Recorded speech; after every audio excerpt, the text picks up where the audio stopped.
5-asrdan to 14-asrgacha davom etgan, ya'ni qadimgi dunyo bilan yangi tarix oralig'idagi davr.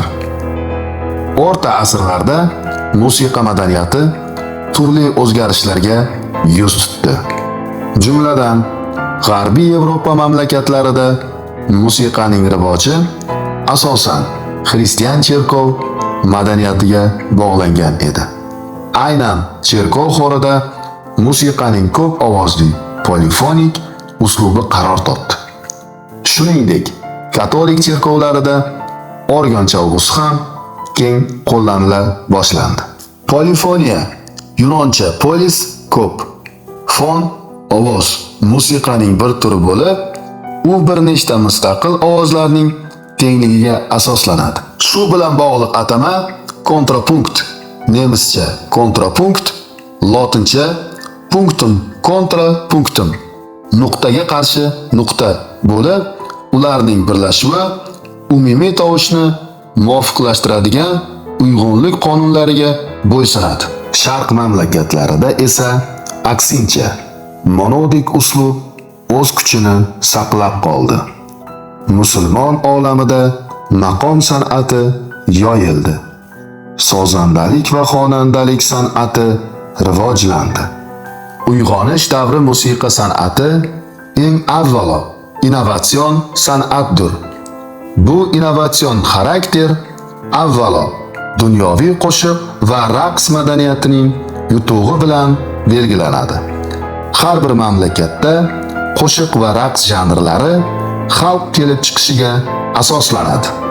Xoh ispanlarning violonchikasi, ingliz balladasi, italyan frottolasi, fransuz shansoni, nemis qo'shig'i, bularning barchasi insonning murakkab ichki dunyosini yetkazishga, odamlarga hayot quvonchlarini aytib berishga qaratilgan edi. Ushbu qo'shiqlarda siz uyg'onish davri odami tuyg'ularining barcha xususiyatlarini his qilishingiz mumkin. Dunyoviy va cherkov musiqasida ko'p ovozlikning eng yuqori yuksak ko'rinishi polifoniya yuqori cho'qqilarga qadar ko'tarildi. Bu davrda yana bir usul paydo bo'ldi. Bu usul barokko usulidir.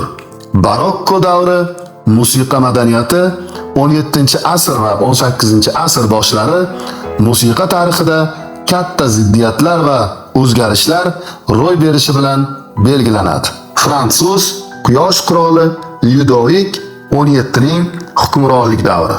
Angliyada Oliver Cromwell boshchiligidagi burjua inqilobi kapitalizm davrida yangi bosqichlarni namoyon etdi.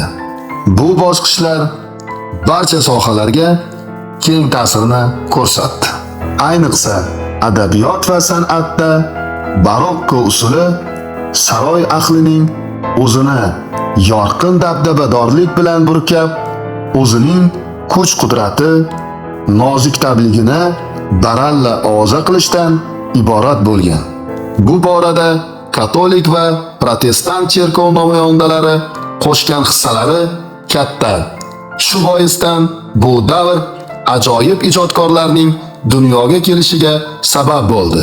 14-16-asrlar musiqa madaniyati jahon tarixida ko'proq uyg'onish davri, Renessans nomi bilan mashhur. Bu davrga kelib, G'arbiy va Markaziy Yevropadagi mamlakatlarda antik san'atni o'rganishga, uning yuksak namunalarini qayta tiklashga bo'lgan harakatlar avj olgan edi. Aynan shu harakatlar bois Italiyada opera janri yuzaga keldi va rivojlana boshladi. Ma'rifatparvarlik g'oyalari ustuvorligida o'tgan 18-asr Yevropa musiqa madaniyatida jahonga mashhur Vena klassik maktabi shakllandi. Sharqda esa maqomotning yangi tizimlari yuzaga keldi. Xususan, O'rta Osiyoda o'zbek, tojik musiqa madaniyatida dovrug'i olamga ketgan shashmaqom san'ati bunyod etildi.